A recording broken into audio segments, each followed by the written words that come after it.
Parlamenti უმცირესობის ბოლო კანონპროექტს აღარ განიხილავს ნაციონალურ მოძრაობას საკუთარი საკანონმდებლო ინიციატივა უკან გააქვს. საუბარია გიორგი ბარამიძის მიერ მომზადებულ 6 მუხლიან პროექტზე, რომლებიც ქვეყნის საგარეო კურსის უცვლელობას ეხება. გადაწყვეტილების მიზეზი საკონსტიტუციო ცვლილებებზე მმართველ გუნდსა და ოპოზიციის შორის მიმდინარე მოლაპარაკებებია. ნაციონალებს იმედი აქვთ, რომ უკან გაწეული კანონპროექტის პრინციპები კონსულტაციებზე გათვალისწინებული იქნება. ბრძოლა საკუთარი უპირატესობის დასამტკიცებლად თუ ქვეყნის საგარეო პრიორიტეტებისთვის. რა რეაქციები მოხდა უმცირესობის დღევანდელ ნაბიჯს. თაია მახარაშვილი დეტალებით.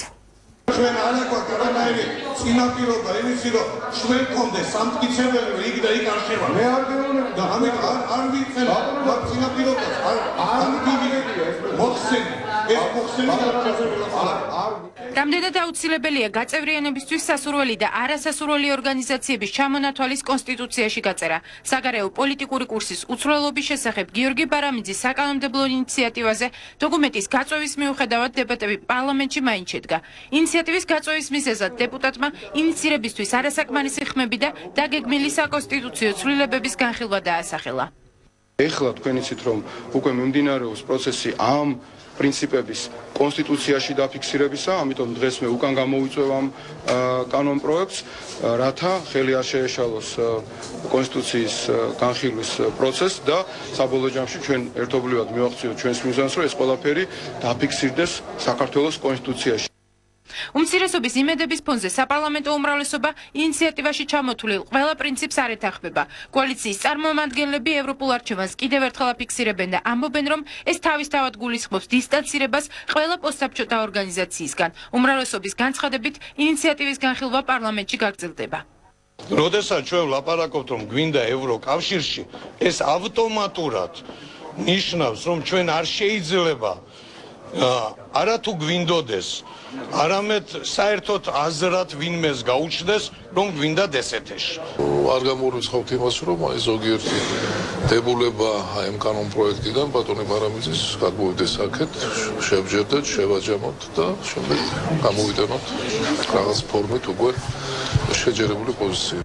საგარეო პოლიტიკური კურსის უცვლელობის შესახებ წარდგენილი საკანონმდებლო ინიციატივა საგარეო პოლიტიკურ კურსს, რუსეთის ფედერაციასთან ურთიერთობის საკითხებს და ოკუპირებული რეგიონების შესახებ სახელმწიფო ხედვას განსაზღვრავს. უმაღლესი მიზანია ნატოსა და ევროკავშირში გაწევრიანება. მთავრობის მხრიდან აკრძალულია ყველა ქმედება, რომელიც ეწინააღმდეგება და აფერხებს ამ მიზნის მიღწევას. საქართველო ინარჩუნებს ოკუპირებული ტერიტორიების არაღიარების პოლიტიკას და ისწრაფვის დეოკუპაციის პროცესის დაშქარებისკენ. საქართველოს ხელისუფლებამ არასოდეს უნდა აღიაროს აფხაზეთისა და სამხრეთ ოსეთის დამოუკიდებლობა. ამავდროულად საქართველოს არ შეუძლია ჰქონდეს დიპლომატიური ურთიერთობები იმ სახელმწიფოებთან, რომლებიც აღიარებენ აფხაზეთისა და სამხრეთ ოსეთის დამოუკიდებლობას. საქართველო არასდროს გაწევრიანდება ისეთ ორგანიზაციებში, სადაც რუსეთის ფედერაცია დომინანტი ქვეყანაა. აკრძალულია რუსეთის ფედერაციის სამხარეო შენაერთების საქართველოში განლაგება, საქართველოს ტერიტორიაზე შემოსვლა ან საქართველოს ტერიტორიის გადაკვეთა. უნდა აიკრძალოს საქართველოში იმ ქვეყნის სამხედრო ბაზის განლაგება, რომელსაც ქვეყნის ნებისმიერი ტერიტორია ოკუპირებული აქვს. ექსპერტები საგარეო პოლიტიკური კურსის კონსტიტუციაში გაწერის აუცილებლობას ვერ ხედავენ და ინიციატივას არადიპლომატიურს უწოდებენ. კახა გოგოლაშვილის თქმით, უმრავლესობისა და უმცირესობის მხრიდან წამოსული ინიციატივები საგარეო პოლიტიკურ კურსთან დაკავშირებით უნდობლობასა და უპირატესობის დამტკიცების სურვილს უფრო გამოხატავს.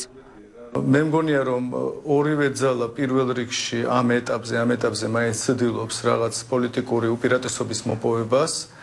და აი აქ ნათლად ჩანს, რომ ისინი ამუშავებენ რაღაც ასევე საკანონმდებლო ინიციატივებს, რომლებიც შემდგომში არა მარტო თქვათ ემსახურება მარტო იმ მიზნებს, რომელიც იქ წერია, შესაძლოა უფრო მეტადაც ემსახურება თვითონ პარტიის ან პოლიტიკური ძალის იმიჯის ან მისი პოზიციების გამაგრების მიზნებს პოლიტიკაში. მკვეთრი განცხადებები და კონსტიტუციის დონის დაფიქსირება, რომ ჩვენ წვეთ ყველასთან მოლაპარაკებას, ეს თქვა ყველასთან კავშირს, ეს ალბათ არ იქნება კონსტრუქციული, რადგანაც ჩაგვეთვლება ჩვენის ცუდ დიპლომატიურ ტონად რუსეთთან მიმართებაში და მას დაინახა მთელი მსოფლიო, არა მხოლოდ რუსები დაინახავენ. ამიტომაც უფრო უკეთესი იქნება შეჯერებული ვარიანტი, რომელიც მიიღება მოლაპარაკების შედეგად და მოლაპარაკები თავისთავად ყოველთვის კარგია.